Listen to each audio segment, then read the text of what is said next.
Al pie del tiempo con Socorro Díaz.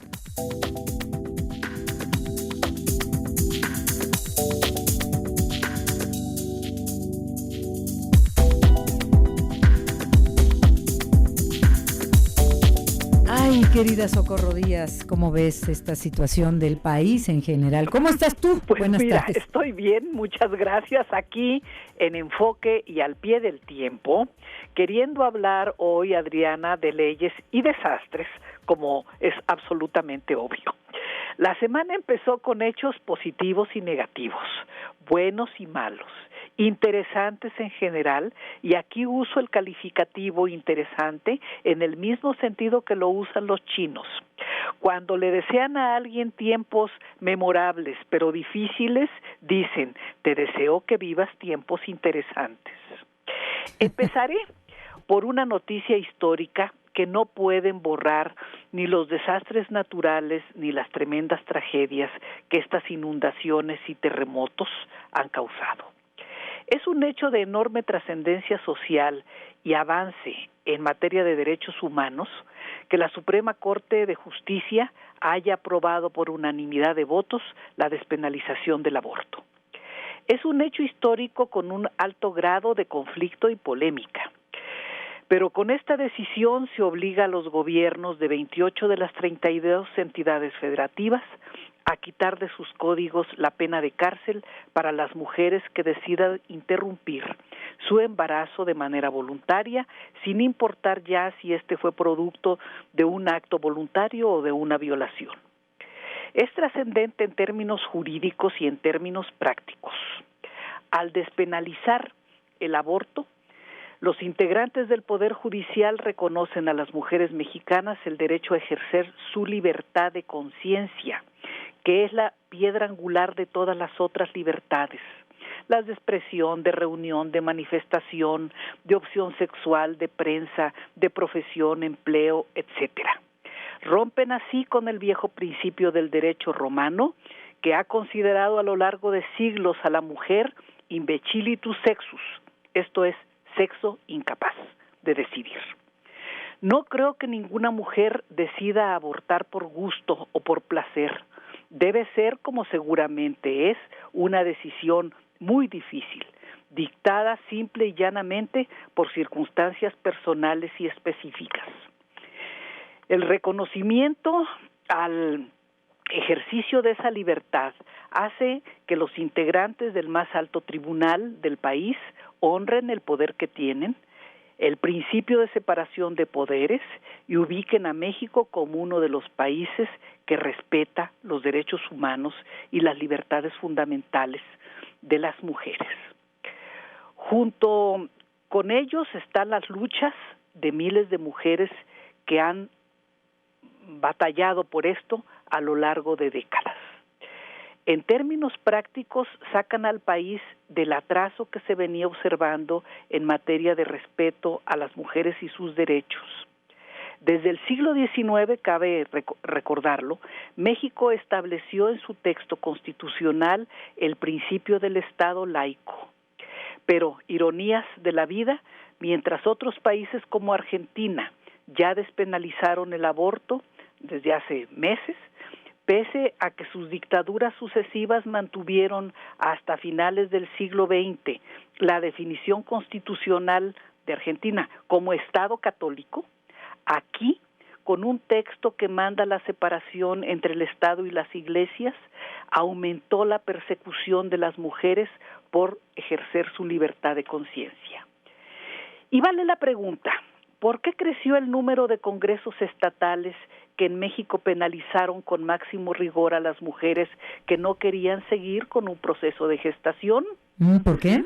Porque los políticos y políticas de diversos partidos, ambiciosos, vulgares, pactaron con la jerarquía católica y con las jerarquías de otras religiones apoyos electorales a cambio de penalizar a las mujeres. Simple y llanamente. Sí, así es. Lo que sigue en términos legales es aplicar una correcta interpretación del artículo 14 constitucional ante los cientos de mujeres acusadas de aborto que están presas y recluidas desde hace años en las cárceles. El artículo 14 constitucional señala que a ninguna ley se le dará efecto retroactivo en perjuicio de persona alguna, pero la retroactividad sí es aplicable en contrario sensu, como dirían los abogados, en beneficio de que en este caso las mujeres en beneficio de, en este caso, de las mujeres criminalizadas y encarceladas, con penas de hasta 30 años, entre 10 y 30 años les han aplicado. Fíjate que ayer conversé con la doctora Patricia Olamendi, doctora en Derecho y defensora de los derechos de las mujeres de toda la vida. Estimada amiga mía también. Sí, una gran mujer, gran abogada, y decía que a diferencia de otras leyes que no tienen retroactividad, en este caso sí, porque esa aplicación de la ley de penalizar el aborto era inconstitucional y por lo tanto tiene retroactividad, por decirlo así. Y todas las mujeres que se encuentran ahora en prisión deberían saber que ya deberían quedar libres en prisión por esa causa, ya no por ese delito, porque ya no se debe considerar delito. Así es. Y mira, por fortuna el presidente de la Corte también acaba de anunciar que la Corte con sus recursos jurídicos emprenderá la defensa de estas mujeres.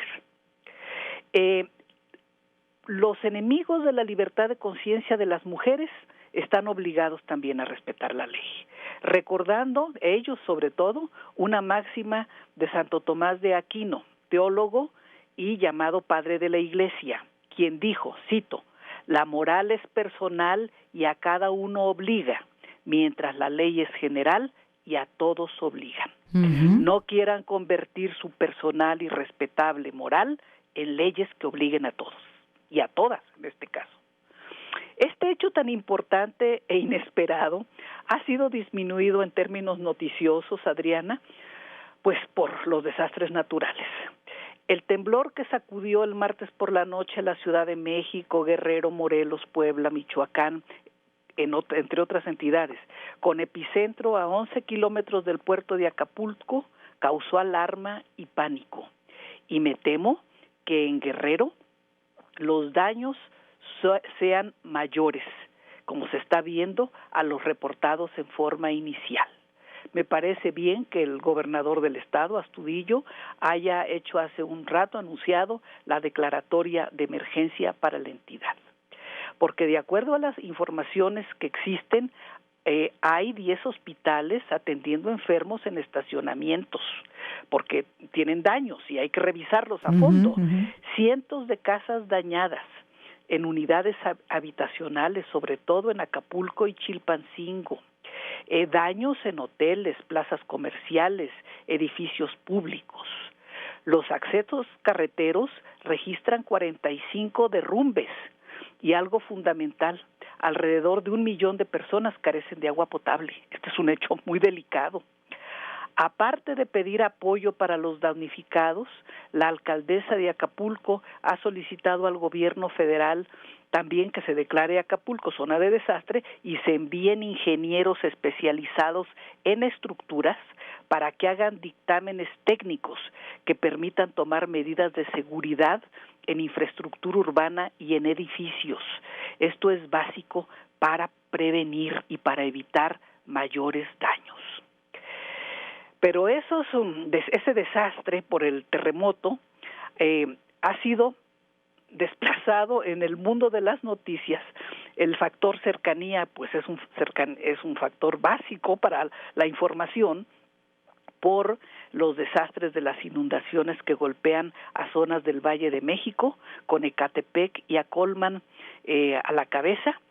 Con Ecatepec se habla de entre 31,000 datos oficiales a 120,000 datos no oficiales de damnificados. Y en el caso de Acolman se registran 1,500 casas inundadas, y hay que recordar que Acolman colinda con las pirámides de Teotihuacán y tiene también muy hermosas joyas arquitectónicas virreinales.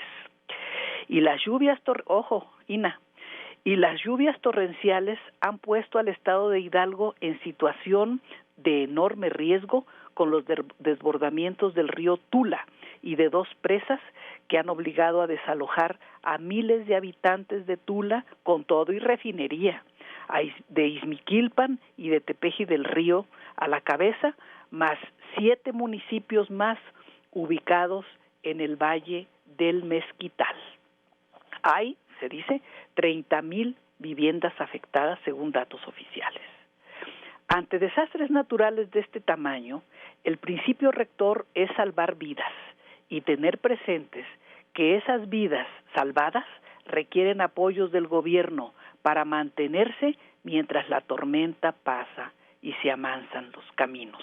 Creo que lo dijo Benedetti. Es necesario salvar vidas y evitar tragedias como la ocurrida en el Hospital del Seguro Social de Tula, donde murieron 17 pacientes debido a que las inundaciones dejaron sin energía eléctrica al hospital y los enfermos de COVID murieron por falta de respiradores artificiales. Y uno se pregunta, ¿y por falta de una planta de emergencia o de sistemas vitales para la operación de hospitales, como es la energía eléctrica, que deben estar protegidos y bien reforzados y resguardados? Sí, ¿no? Una protección de la protección. Vitales, como dices tú, es vital, es cuestión de vida o muerte, y lo que ocurrió fue muerte. Sí, y los transformadores pues deben de estar bien protegidos, no en los sótanos, ¿no? Para el caso de una inundación, y debe haber plantas de emergencia.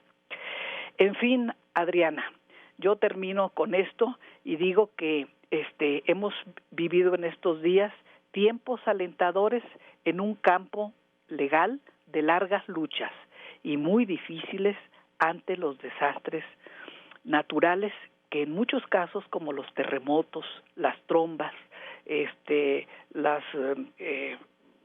tornados, tienen un alto grado. En el caso de los terremotos son completamente imprevisibles, y en el caso de los tornados y las trombas son de muy difícil posibilidad de prever. ¿Ya? Como dijiste, ánimo, como dijiste, solidaridad, como dijiste, ganas de ayudar y de recordar que somos mexicanos y estamos para darnos la mano uno al otro y respaldarnos uno al otro en tiempos de dificultades. Sí, y hay que voltear para otros lados y ver y acudir y hacer algo por los demás, sin duda. Por supuesto. Sí. Querida Socorro, como siempre. Tengo una pregunta para ti. Con eso de que te ausentaste, que porque el libro... No, si era en serio. Dice José Eric Torres, ¿podrías pedirle a Socorro Díaz que nos platique un poco de su libro, por favor? Pero todavía no, ¿verdad? Mira, todavía no, prefiero no adelantar vísperas, como se dice. Cuando la editorial lo tenga a punto de ser distribuido, me dará pues mucho gusto si me das espacio para hacerle propaganda al libro y para platicarle a nuestros lectores pues de qué se trata. Claro. Pero es un tema de gran actualidad. Muy bien, querida Socorro, gracias, un abrazo y buenas tardes. Gracias, buenas tardes. Buenas tardes.